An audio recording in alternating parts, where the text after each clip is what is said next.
Assalamualaikum warahmatullahi wabarakatuh. Selamat pagi, Bu. Selamat pagi, Waalaikumsalam warahmatullahi wabarakatuh. Nah, perkenalkan, nama saya Lutfiana Fajri. Saya mahasiswa keperawatan dari Universitas Andalas.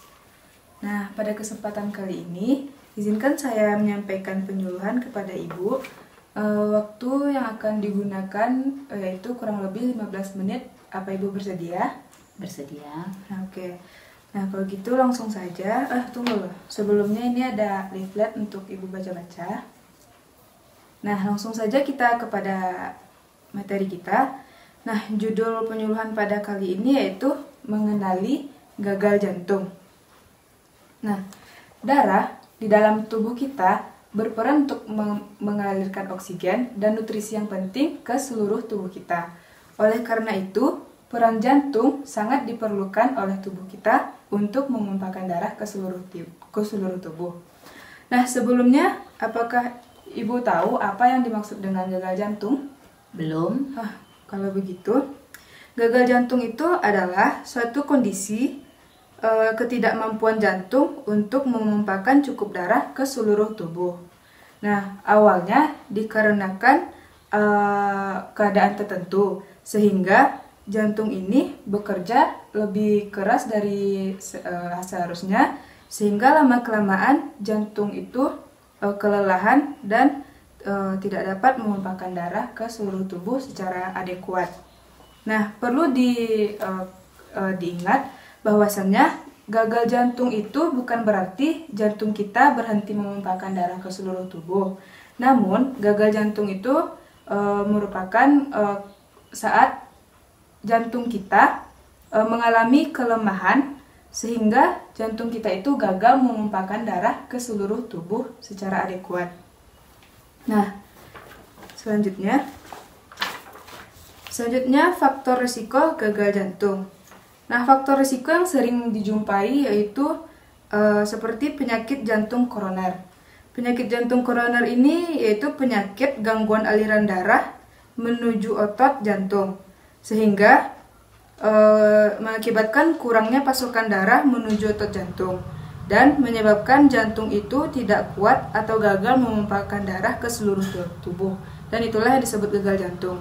Dan faktor risiko lain yang sering dijumpai yaitu tekanan darah tinggi, dan faktor lainnya kurang darah atau bahasa medisnya yang kita sebut anemia.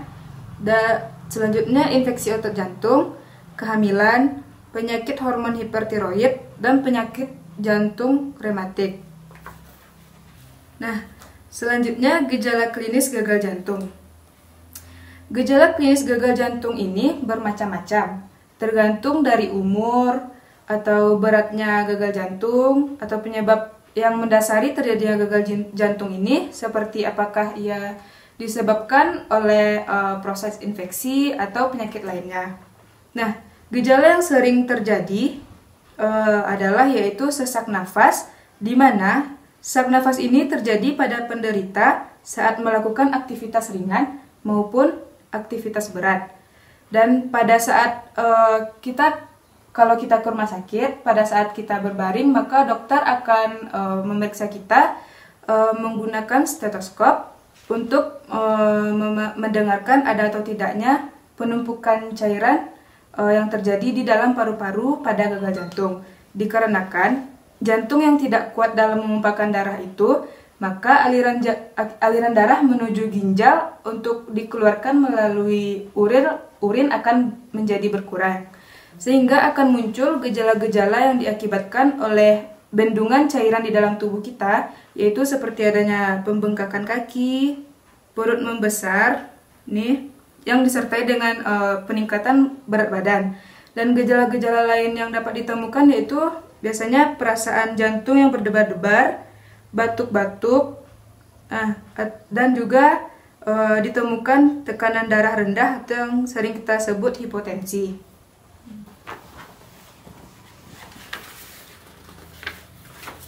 Nah, selanjutnya, kalau di gejala lainnya kita dapat temukan yaitu pada kulit kita. Seperti kulit kita itu tampak pucat dan dingin dan berkeringat. Karena pada gagal jantung itu aliran darah ke ginjal berkurang, maka otomatis frekuensi buang air kecil pada penderita gagal jantung pun juga berkurang dikarenakan produksi urin yang sedikit, sehingga kulit kita akan berkeringat begitu.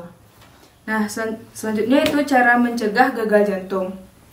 Nah, poin pertama yaitu kita perlu memperhatikan serta menjaga pola diet dan pola makan kita, yaitu dengan membatasi makanan yang memiliki kadar garam, gula, maupun lemak yang tinggi. Nah, selanjutnya yaitu kita berolahraga secara teratur. Olahraga yang dapat kita lakukan yaitu seperti berlari atau renang yang berguna untuk memperbaiki dinding pembuluh darah, sehingga distribusi darah ke seluruh tubuh kita itu dapat berjalan dengan lancar, dan termasuk ke otot jantung. Dan dengan berlari atau berenang itu kita juga dapat terhindar dari penyakit gula dan dapat terhindar dari kolesterol yang tinggi. Nah, cara selanjutnya itu kita dapat menjaga berat badan, menghindari alkohol dan rokok, dan terus jangan lupa kita untuk selalu mengkonsultasikan kesehatan kita kepada dokter dan mengontrol tekanan darah, kadar gula, atau maupun kolesterol di dalam tubuh kita. Nah, baik, segitu materi yang dapat saya sampaikan. Apakah Ibu ada pertanyaan? Cukup jelas. Cukup jelas. Baik, kalau begitu Ibu. Kalau begitu saya akan bertanya ya. Bisakah Ibu menyebutkan kembali apa yang dimaksud dengan gagal jantung?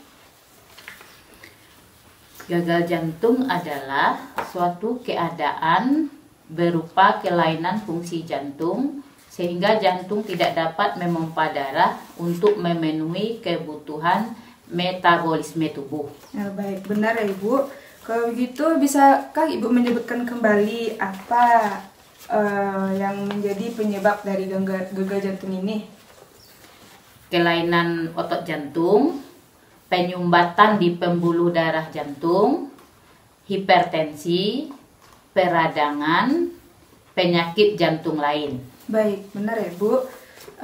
Nah, selanjutnya apa bisa Ibu mengulangi kembali apa gejala dari orang yang terkena penyakit jantung ini?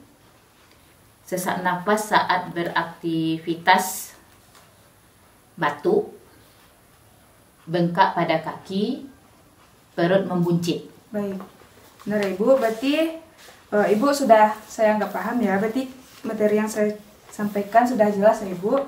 Nah, kalau begitu saya pamit undur diri. Terima kasih atas waktunya.